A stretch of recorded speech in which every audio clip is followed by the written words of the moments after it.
I wrote this article. It was inspired from a drive home. I was feeling extremely exhausted. Nothing dramatic had happened in my clinical day.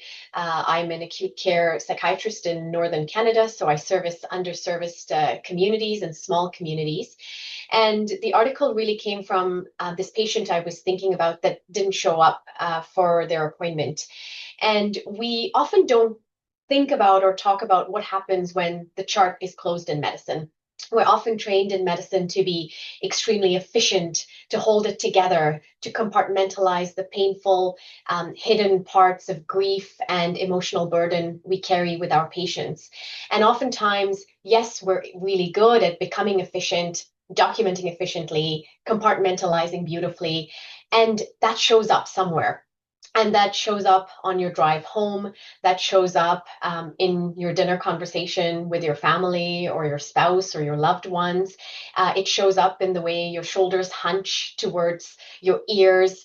And over time, this builds into our nervous system. And we forget ways to cope with pain and grief in normal ways. My family member told me after I heard a really difficult story, wow, you don't have any emotion. You've become so cold. And this compounded that evening where I thought, medicine's really changed my landscape. And do I want to be this person?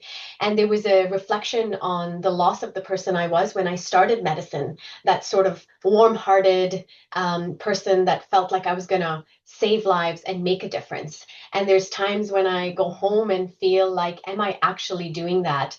And it's about reconnecting to that sort of soft, warm-hearted person and not really losing myself. So the article was a rebirth in terms of encouraging us as clinicians to reconnect with the people that we were when we started potentially, and think about and reflect on the grief that we carry in medicine. And it's not always, the dramatic losses. It's the subtle losses, our patients that never get better, our patients that have poor prognosis, and our patients that just never came back. So that was the inspiration for this article.